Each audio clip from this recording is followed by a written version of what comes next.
Welcome to the Guns and Gavel Show, where Arizona's self-defense and firearms attorney, Tim Forshey, weighs in on the delicate balance between the law and personal protection. Learn about the legalities and realities of self-defense as he dives deep to discuss firearms laws, legal use of force, concealed carry, and home defense training. The Guns and Gavel Show starts in 3, 2, 1.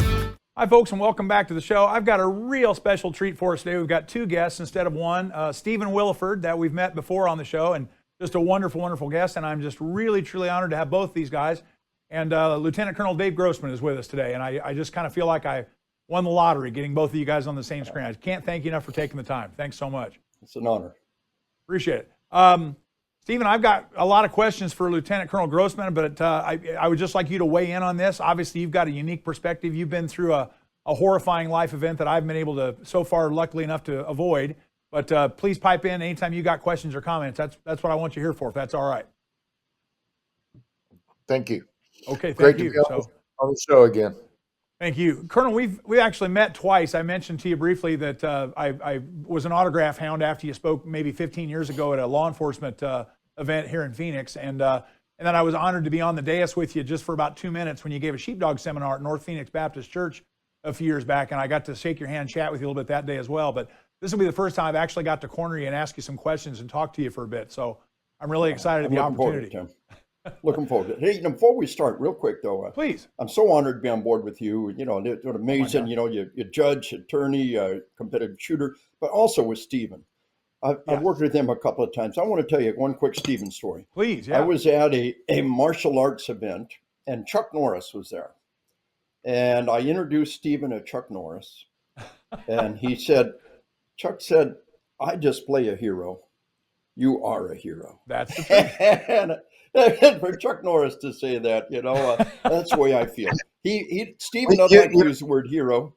He calls himself a barefoot defender. But what a humble and good man, and what a pleasure to be on board with him. And let's go rock and roll from there with that said. And Stephen, you know that Christ walked on water, but you know Chuck Norris swims through land. So I just want to say, because that meeting was really cool and really special to me, and I gave Chuck Norris one of my challenge coins. Oh, neat. And I talked a little bit about the story, and Chuck Norris teared up and cried. So now I tell people I'm the man that made Chuck Norris cry. Who else can say that? It's true. Not me. Well, and it's so true, Colonel. You meet lots of folks like Stephen. I don't get to meet as many of them. I've had a few clients that have been gone through this, but we managed to avoid the media spotlight. But it is really true. I mean, nobody ever knows how you'll perform in a situation like this until it happens. And God bless the world that there's people like you, Stephen, that literally saved lives, and you're humble and modest, and it's not something that you're grandiose about. And I just hope there's people that appreciate it more than you probably hear. Amen. So, Amen. Yeah.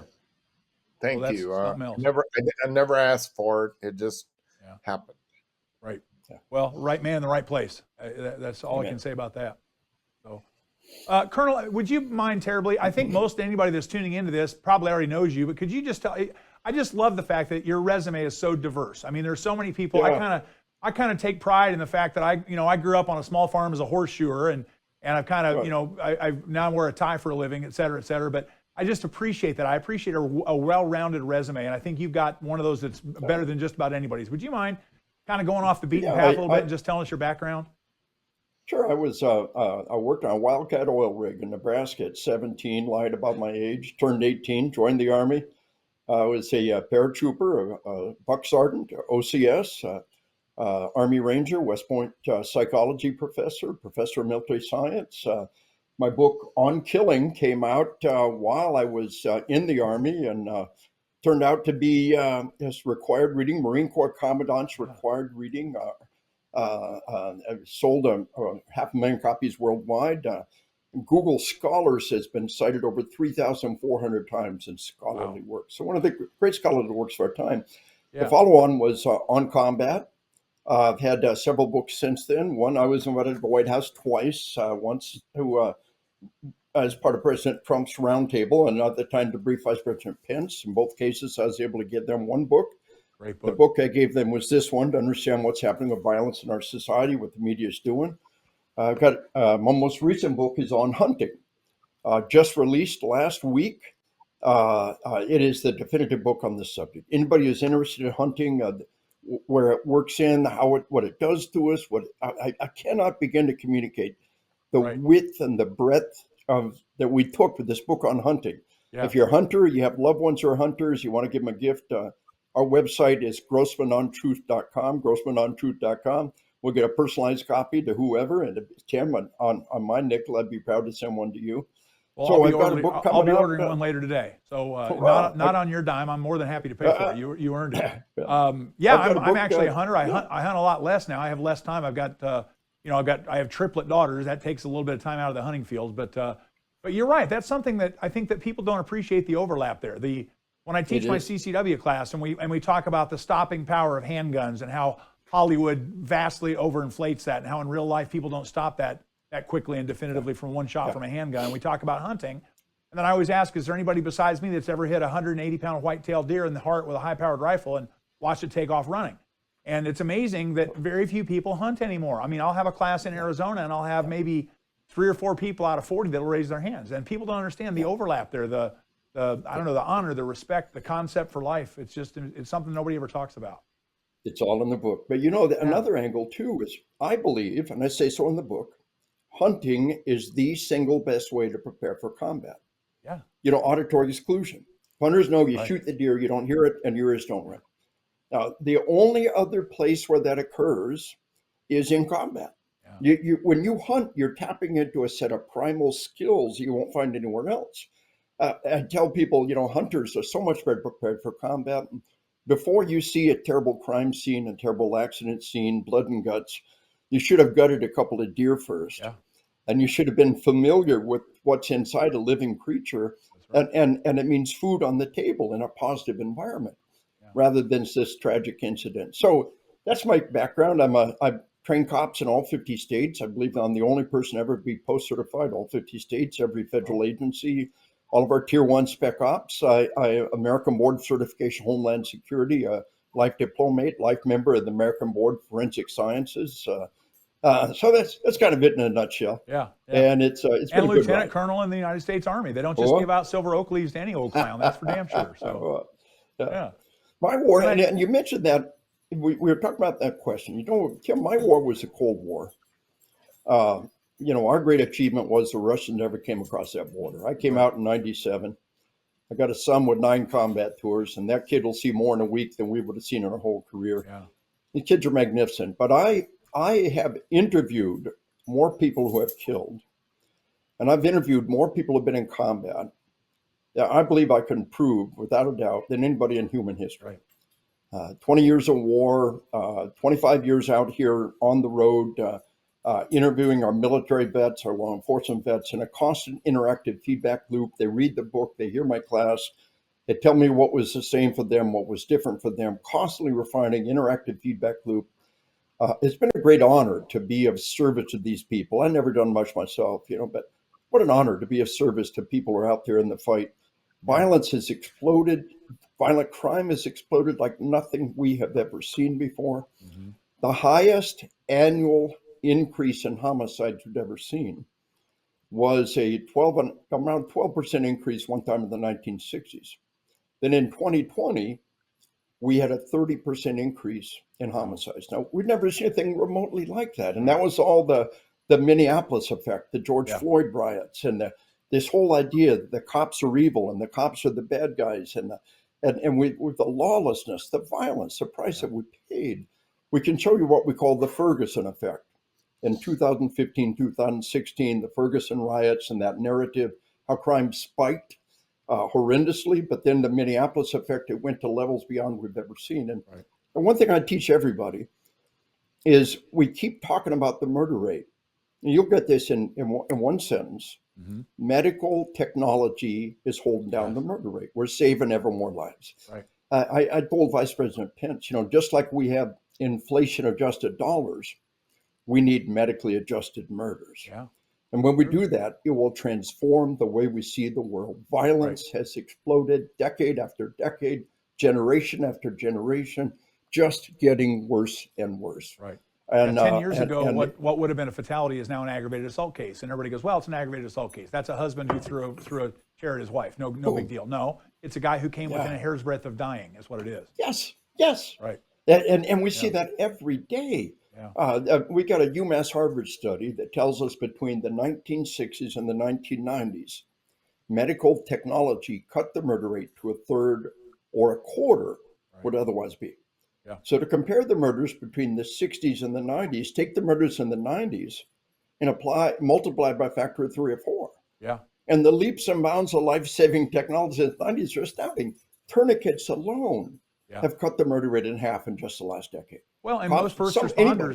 responders, every first responder has a very good IFAC on their belt now, and Yes. nobody had those 20 Yes. years ago, or even maybe 10 years ago. Yes. Yeah. Yeah. Yeah. And it's compounded. You talk about the Ferguson effect and the Minneapolis effect, but it's compounded. The lawlessness breeds the way our society is treating cops right now. That cops are like, why would I risk my life to go out there to then be a pariah and have people destroy my life as well? So the hell with it. Just let them go out and do whatever the hell they want.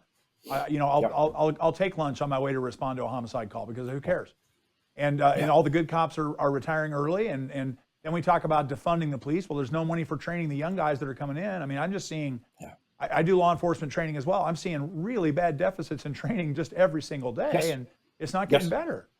Yeah, it's horrific. And time to keep your powder dry, circle the wagons, train, and be prepared.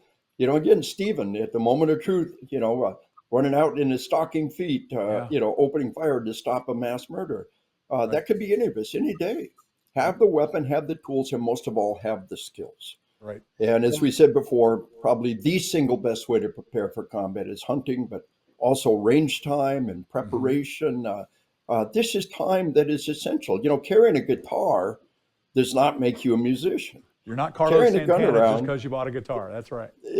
Carrying a gun around does not necessarily. When I talked to Stephen the first time, Colonel, I asked him about the aftermath, the psychological, because I think I've had, I don't want to exaggerate, I think 4 or 6 clients that have actually killed somebody. I've had lots and lots of others that have shot somebody. And invariably, as you know better than anybody on the planet, it is psychologically devastating. And I think so few people are prepared for that. The suicide rate, the unemployment rate, the divorce rate are astronomical. And I think Stephen told us, and Stephen, if you wouldn't mind again, but I think it was largely your faith that helped you through this, as I recall. Was that not correct? It was absolutely my faith, and the fact that I believe I was called by God to run over across the street, engage a shooter. I believe I was protected by God, and in the aftermath, I believe I listened to God a whole lot more than I did before, and absolutely, it's the only way that you can really, we were just talking about that the other day, my wife and I, and after I finally was able, after 4.5, 5 hours of being talked to by the police and everything, and they finally let me go to my wife's car. It's really interesting. My perspective at that moment was because my faith is so heavy in my life. I told her, I said, I think I've killed a man. And I said, I didn't want to be David. I wanted to be Solomon. And what I was referring to at that moment is the fact that God told David he couldn't build his temple because he had blood on his hands. And David was known as the warrior king. And but my wife said, look, if God asks you to be David, then be David. Yeah. It's not yours. It's not yours to choose who you are. You wanted to be Solomon. You're called. But she said, I just remind you that David was called a man after God's own heart by God. And so if you're called to be David, then be David. That may not be what you wanted, but again, remember, God loved David and called him a man after his own heart. Right. But my mind to go to that. That's another new book, right? It is. I was just going to double up on what Stephen says. My book on spiritual combat. It's a Christian Book Award finalist. Been embraced across the military, law enforcement, and other environments. But getting your heart right. What does God say about all these things? Getting your heart right. Stephen, the folks in World War II were not destroyed by what they had to do. Right. I talk about a balancing act. No pity party, no macho man. Don't go in that life and death event thinking it will destroy you. Yeah. You will be better prepared for the next event. You will be a wiser, stronger, better person. So no pity party. If you think it'll destroy you, then you're halfway home to being destroyed. Yeah. But if there is a problem, deal with it. And the point I want people to understand is our medical community is very, very good at treating PTSD. I presented to a Air Force base. It was their mental health week. I had the entire Air Force base. I had the base theater full. It was caught on camera and pumped out everywhere else. Had 4 hours to train. That's my normal military class is 4 hours. And before I presented, the psychiatrist, the full bird colonel psychiatrist for the base, presented before me. And he said, "We are very, very good at treating PTSD, but you got to let us know. You have to ask for You help. got to let us know." Yeah. So, If you don't, that gives me a good segue here. First of all, I want, before I forget, you mentioned that for lack of a better term, your database, the thousands of people who have killed that you've interviewed that clearly nobody else on the planet would even come close. And you don't have to answer this, but are those saved in any way? Like, were they videotaped or audio taped? Is there an archive of that? Because God, that's just such important information that people need to latch onto. I just last weekend went to the National World War II Museum in New Orleans. My wife got it for me for a Christmas present. Best trip I've ever taken, and I was taken by all the first person recordings that were made, starting with Stephen Ambrose, where they recorded all these folks, and there's all those places throughout the museum where you can sit and watch, listen for a 5-minute discussion about somebody who remembers, Pont du Hoc and going up that cliff and stuff, and you're listening to the actual people that are, a lot of them are now gone. What have you done to document and save those interviews? Because they're priceless. They are. And Tim, the only thing, they're them coming up and talking to me after a presentation. The only thing I have is I have the emails. Yeah. And very often I'll say, hey, I'll give you a free book. If you will just send me an email and say exactly what you just said. Right. So I've got hundreds and hundreds and hundreds of emails representing thousands and thousands of these interactions. But it's just a matter of refining what you say and being able to say what they need to hear. That can be the greatest help. And that balancing act is no pity party, no macho man. If there's a problem, deal with it. But have a positive expectation that will make you stronger. I think Stephen has been caused to be a man after God's own heart, and I think he's a stronger, better man by what he's encountered as he came out the other end of it through faith and through his own dynamic. Would you agree with that, Steve? I absolutely. I have a really interesting story, and I guess my perspective is valuable in some ways because the lieutenant governor for Texas came to me after the shooting and said, "We want to treat you as if you were an officer involved in a shooting. We're going to tell you have to take time off work. And if the state of Texas has to pay your employer to pay you during your time off work, we'll do that. And right along with that, we want you to go to the Texas Rangers counseling." And I'm going to tell you the post-shooting counseling, and I'm going to tell you that was the most valuable thing. I can't impress how much value I got out of that counseling session. And the first thing she told me, "You're going to have to get used to a new normal." And I said, "But I love my old normal. I want to go back to what it was." And she said, "Unfortunately, you can't go back." And she said, "You'll figure that." She said, "You'll figure that out real quickly." And I said, then I was to the point, well, then what's my new normal supposed to look like? And she said, "That depends on you. And that depends on your support system. That depends on your faith. That depends on you in so many ways." She said, "I can't tell you, good or bad, your new normal depends on how you deal with everything." And there's an again, angle on this too. Yeah. what's that? I think there's something valuable I can give to your listeners here, Tim. Yeah. I present psychiatric grand rounds. When docs do in-service, call it Right. grand rounds. I've done it around 100 times. I did Department of Defense wide grand rounds. I was presented at a hospital. It was caught on camera, pumped out over 100 locations nationwide about PTSD. Now, when you're in a life and death event, a gunshot goes off you don't expect, and your heart starts pounding. That is not PTSD. It's normal. Depending on how you respond to it, will decide whether or not it becomes PTSD. Mm-hmm. If you try to not think about it, I'll never go to the range again. I'll never carry a gun again. I don't want to see those kind of movies again. If you try to not think about it, you will literally drive yourself crazy. Yeah. You'll drive yourself down the path of PTSD. You got to make peace with the memory. Got to separate the memory from the emotions. And one tool that we picked up in just the last decade is this. Stephen talked about going back and getting debriefed by mental health professional. And as you talk about the event, if anybody starts to become emotional, we used to make them stop and breathe. Now we make them stop and take a big swig of water. And the big swig of water pulls you from fight or flight to rest and digest. So would you recommend that sympathetic over your nervous- combat breathing techniques now? Yes. Wow. And the Okay. combat breathing, I got so many letters on the combat breathing. You don't always have water. You can always stop and breathe. Sure.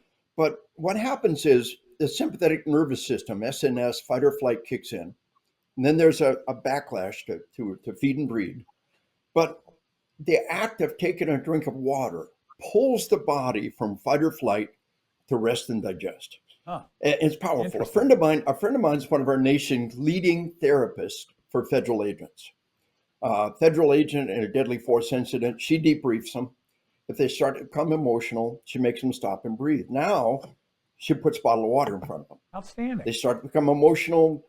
They take a big swig of water. They regain control. She told me, she said 6 years of college, 14 years of practice, and that stupid bottle of water is doing more good than anything I've ever done. Never forget the basics. A lot of you heard about CISM, Critical Incident Stress Management, debriefings.